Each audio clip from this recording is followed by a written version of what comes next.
Hi everyone, welcome back to RPG Imaginings. Today we are going to be continuing my series where I build a Runequest Glorantha character, and we will be continuing with Ezreal today. And I got a lot of great comments on the last video. The last video was all about family history and was kind of a longer video because there's just a lot of rich options for family history. And if we look on page 4 of the character sheet, anywhere here where I had indicated that something that happened with my favored grandparent and favored parent, I had written it down on the sheet. Someone in the comments section had made a really good point that one thing that they do is that after their favored grandparent or parent dies, they might continue with the other parent or grandparent, just to really flesh out the depth of their family history. I think that that's a really great idea. Also, they pointed out to me an error, which, remember, I'm new to Runequest. I'm an experienced role player, but I'm new to Runequest.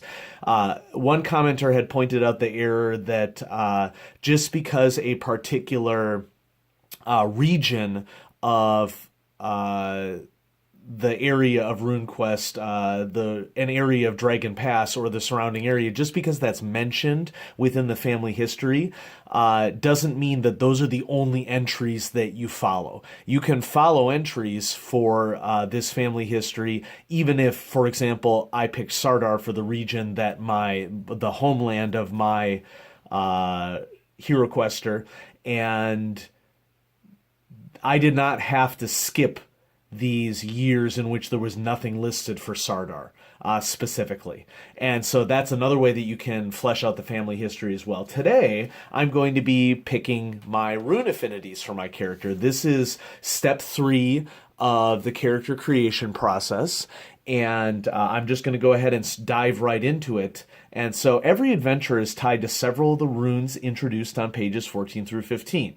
These rune affinities represent the strength and nature of your adventurer's presence in both the middle world and the gods world of Glorantha. 3 categories of runes make up an adventurer: elemental, power, and form. This section describes the effects your adventurer's rune affinities will have on them. A rune affinity with a rating of 0% has no chance of success, while an affinity with a rating of 95% almost always succeeds. And then there's some more information about how runes connect to cults. I'll be doing my cult later in a later step of the creation process. To join your desired cult, your adventurer must have a score of at least 50% in one of the runes affiliated with that deity.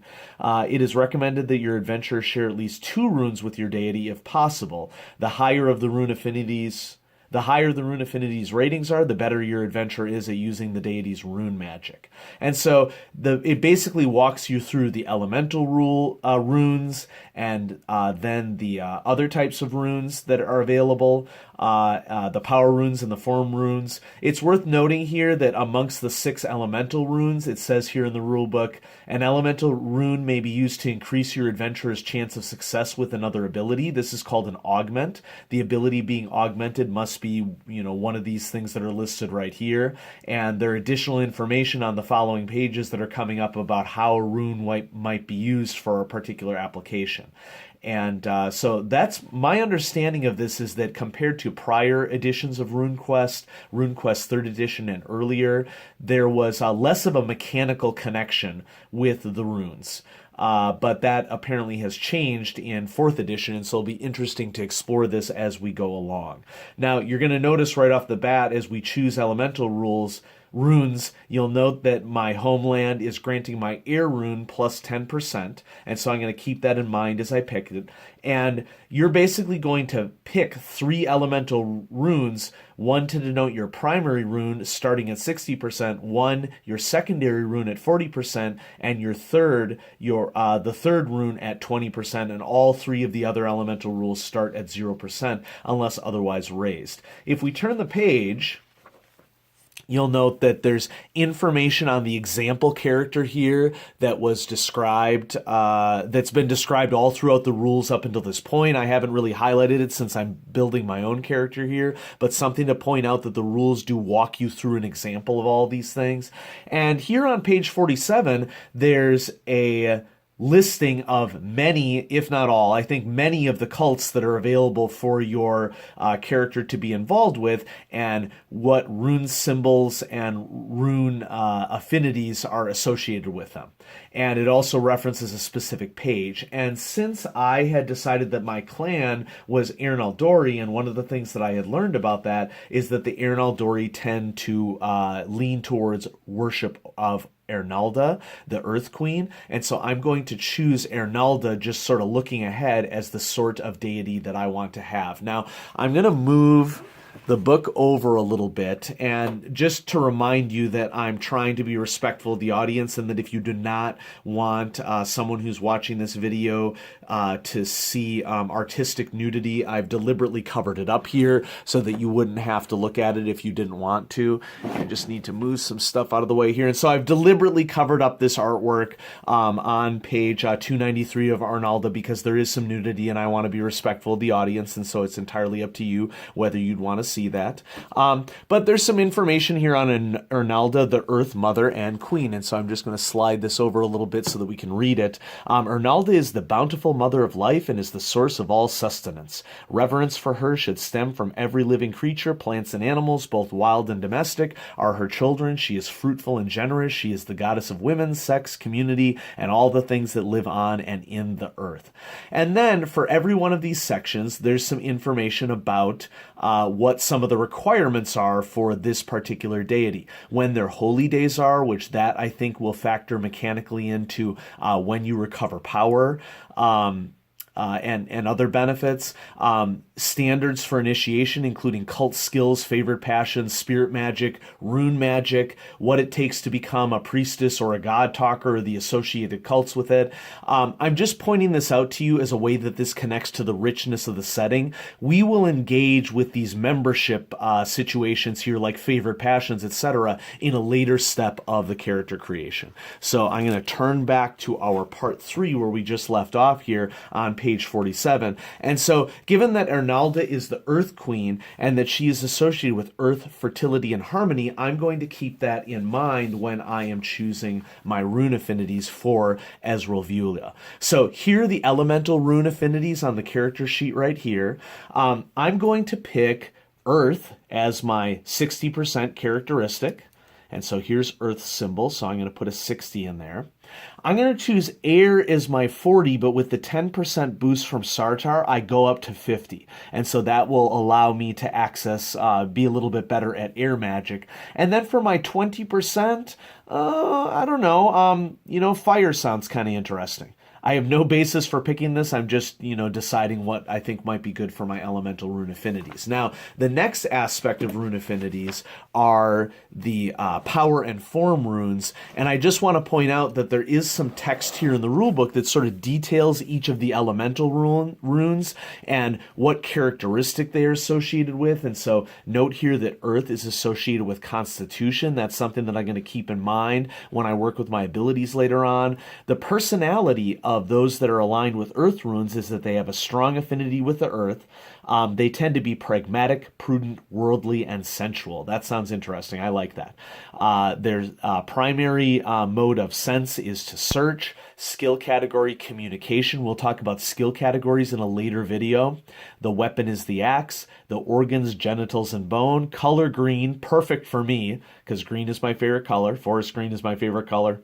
Metal, that's an inside joke that I have with my role-playing, my Call of Cthulhu group, because they know that forest green is a color that I'm really into, as you can see with my mechanical pencil here. Metal, copper, and phylum reptile. And so you could read about each of the elemental rules and get some additional insight. Also note up here it says elemental runes affect both the personality and the characteristics of your adventurer. Your choice of your primary elemental runes skews your adventurer towards the following personality and characteristic. So right here, the Earth rune is characteristic of practical, worldly, and sturdy adventurers, and I'm going to get a con bonus for that. There's some more information about Vasana's saga. At this point, I just want to point out there was one thing that I forgot at the beginning of the video. A commenter had asked me, well, I saw your passions list here, but you seem to be missing your starting passions, that you didn't do that. I did do that. I just wrote it here on the 3rd page of the character sheet, or maybe this is the 4th page. I think this is the 4th page of the character sheet, the page that has family history, where there's base passions here. And I'm actually kind of glad that I wrote them here, because you can see that I'm running really low on passions on the front of the character sheet, and this is where I'm going to fill out some additional passions associated with my occupation later on and associated with my cult. And so that's coming up. So let's delve right into power and form runes at this stage. The power runes represent the strength and nature of an adventurer's personality and their social impulses in Glorantha. They are rooted in the cosmic dualities of the gods world, but also affect the middle world. These runes consist of 4 opposed pairs of the power runes. They are not only essential to an adventurer's rune magic, your scores in these power runes help you play your adventure in a consistent manner according to their actual activity in play. Basically, runes are taking a place of alignment, but I would argue that it's a far more sophisticated alignment system that we have here in Runequest. We're not fitting everything into 9 boxes. There's a lot more permutations and things that can happen here. Humans also have an opposed pair of form runes, man and beast. These runes are handled identically to the power runes. The power and form runes are represented in opposed pairs. The total value of the pair must always equal 100%, and when one rune increases, the opposite side always decreases by the same amount, and they have an example here. So I'm just going to go ahead and choose some of these opposed pairs. And they're listed here on this page. And we're actually almost done with this step of character creation. This is going to be a little bit of a shorter video. And then when we get to the next step, I'll explain what I'm going to do. There's also some other runes that are listed here. I'm not really sure how it quite connects with the setting. It looks like some of these connect up to non-human adventurers in the bestiary. And so here we have harmony and disorder, stasis and movement, truth and illusion, fertility and death, man and beast. Okay, what am I going to do for my character? Well, what I think I'm going to start with here is, given my character's connection to Ernalda, as we saw on this prior page here, earth, fertility, and harmony. I'm not entirely sure that I'm sold on fertility right now. That may be associated with Ernalda, but I think I'm going to get everything that I want covered with earth and harmony. So I'm going to go ahead and go a 75 to 25 split between harmony and disorder.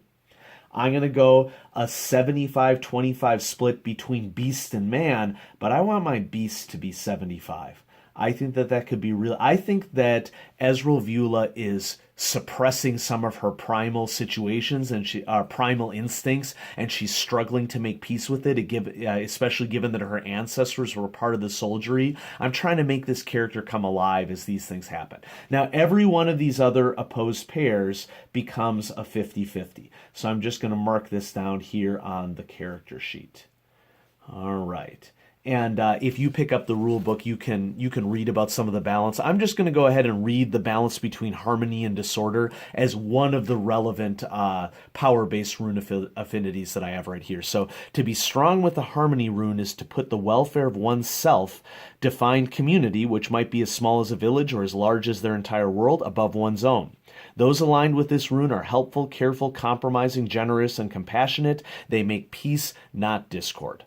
I like it. We're developing quite a complex character here, and it'll be interesting to see how that pans out. Now, the last aspect of this part of character creation is to distribute additional points. You may now distribute 50 points among any of your adventurer's rune affinities. Remember that if a power or form rune affinity is raised, the value of its opposing affinity must be reduced so that the total equals 100.